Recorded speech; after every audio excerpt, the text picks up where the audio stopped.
Good evening, everyone. This is Manali Raj. Welcome to the CSA Relay News Bulletin presented by Chanakya IAS Academy, Patna. In this segment, we demonstrate about the daily important highlights from the perspective of our civil services examination. Let us have a brief overview of today's headlines. Cabinet nod for 10,000 electric buses in 169 cities. Supreme Court unveils handbook to eliminate gender stereotypes from law. Centre's draft SOP wants courts to exercise restraint. Expansion of Digital India program gets 14,903 crore outlay. UGC to standardize PG courses in study of manuscripts. Centre and WHO to launch global initiative on digital health. Germany okays controlled use of cannabis. Today's synoptic report. Why is Bihar's caste-based survey facing legal challenges? Moving into the details of the news, the Union Cabinet approved a scheme to add 10,000 e-buses to city bus services across the country and to shore up urban infrastructure under green mobility initiatives with a focus on cities having no organized bus service. An e-bus is any bus whose propulsion and accessory systems are powered exclusively by a zero-emission electricity source. The Prime Minister e-bus Seva scheme will have an estimated cost of 57,613 crore, of which the centre will provide 20,000 crore and the remaining will be borne by the state. In 169 cities, 10,000 e-buses will be deployed using the public-private partnership model. In 181 cities, infrastructure will be upgraded under the Green Urban Mobility Initiatives. For cities in the first segment, depot infrastructure will also be developed or upgraded to support the new e-buses, including the creation of behind-the-meter power infrastructure such as substations. For those in the second segment, the initiatives will focus on bus priority, infrastructure, multimodal interchange facilities, automated fare collection systems, and charging infrastructure. Career women, fallen women, faithful or obedient wife, eve-teasing, hermaphrodite. The Supreme Court has identified these words and many others as gender-unjust terms that are often heard in Indian courts.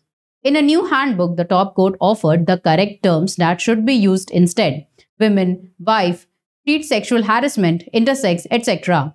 The 30-page handbook on combating gender stereotypes aims to free the judiciary and the legal community from the mechanical application of gender stereotypical languages in judgments, orders, and court pleadings.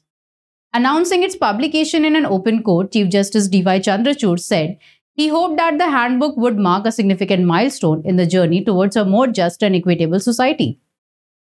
In his foreword, the Chief Justice underscored the oft-forgotten fact that the predetermined stereotypes in judicial decision-making contravenes the duty of judges to decide each case on its merit independently and impartially.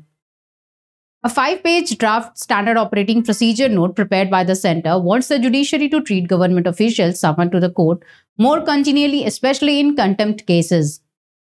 The draft SOP begins innocuously about court summoning government officials for the slightest reason, but then veers off to suggest a series of sweeping proposals concerning the conduct of proceedings in government-related cases. The note suggests that the role of the court should stop at prescribing the broad composition of the committee. It wants to be constituted to independently examine a case under consideration. The government should then be given the freedom to identify and name the chairperson or members for the committee. In the Adani Hindenburg case recently, the Supreme Court had insisted on naming each member of the expert committee chaired by a former Supreme Court Justice A.M. Sapre. Yet again, that the draft SOP cautions against courts wearing down the government with any hard and fast timelines in cases concerning public policy issues. Compliance of judicial orders involving complex policy matters would require time, approval from ministers, consultations on wider implications. The note said the government officials ought to be summoned only in exceptional circumstances and not as a matter of routine. The government said courts should practice necessary restraint. It even suggested that the judges should refrain from making comments on the dress, physical appearance, educational and social background of the government officials appearing before them. The draft SOP said it was against the principle of natural justice to have judges hearing contempt proceedings relating to their own orders. In such cases, the persons charged with the contempt should be free to ask for trial by any other judge. Besides, in contempt cases, it has to be seen if the judicial order was enforceable at all. The government said that the draft SOP intends to create a more congenial and conducive environment between the judiciary and the government. The Union Cabinet approved a 5-year extension and expansion of the Digital India program, including an expansion of the CERT. The expansion of the program will have an outlay of 14,903 crore. Under the program, 6.25 IT professionals will receive upskilling and reskilling training, and 2.65 lakh employees will receive information security training. The Unified Mobile Application for New Age Governance platform, which offers access to about 1,700 government services, will have 540 more services added to it. DigiLocker, the online repository operated by the government for the official documents, will be expanded to serve the MSMEs. This will make it easier for them to get verified documents for the business loan. The UGC has formed a panel to develop a model syllabus for courses in manuscriptology and paleography in the colleges and universities across the country. Manuscriptology is the study of history and literature through the use of handwritten documents, while paleography is the study of ancient writing systems. The 11-member panel will be headed by Prafulla Mishra, former director of the National Mission for Manuscripts, and will include Malhar Kulkarni, professor at IIT Mumbai, Vasant Bhatt, former director of the School of Languages, Gujarat University, and Jatendra Mohan Mishra, professor of Sanskrit in NCERT, Delhi. The committee is expected to develop a model syllabus for courses in both the subjects, which can be offered to students either specializing in them or as open electives to the students in other branches of study. As part of the promotion of the Indian knowledge system recommended in the new educational policy, universities can use the syllabus for various courses. According to the National Mission for Manuscripts, India possesses an estimated 10 million manuscripts in 80 ancient scripts. While 75% of the manuscripts are in Sanskrit, 25% are in regional languages. India, in collaboration with the World Health Organization, will launch the Global Initiative on Digital Health as part of the ongoing G20 summit in Gandhinagar.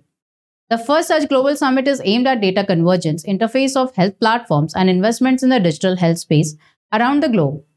The summit is working on bringing in the crucial interim medical countermeasure, which is a network of networks approach before the next health emergency hits us, and India, in collaboration with the WHO, is leading the advocacy. The global digital platform would include an investment tracker, an ask tracker to understand who needs what kind of products and services, and a library of existing digital health problems.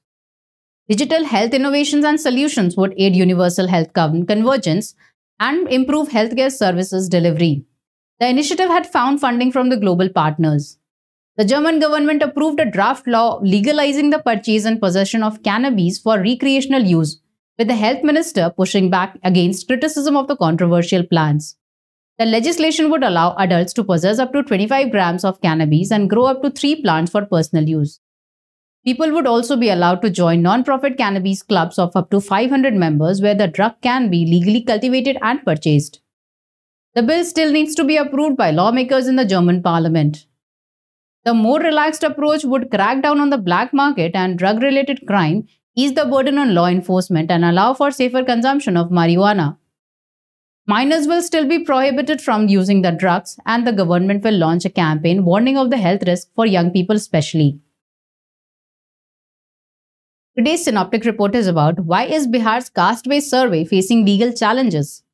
The Supreme Court is set to hear on August 18 petitions challenging the Patna High Court's verdict upholding the Bihar government's ongoing caste survey.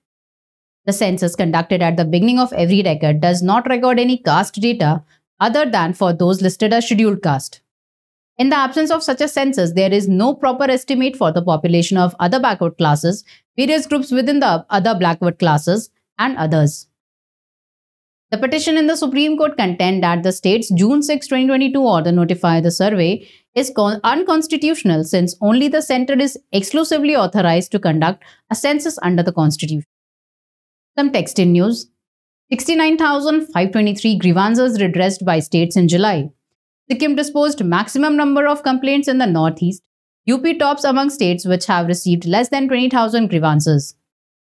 Rupees 13,000 crore approved by Union Cabinet for PM Vishwakarma scheme. This financial outlay for a period of 5 years is expected to benefit about 30 lakh families of traditional artisans and craftsmen. That was all for today. Aspirants can avail the PDF of today's news from the description link of this video. Stay tuned to our channel for standardizing your preparations. Thank you.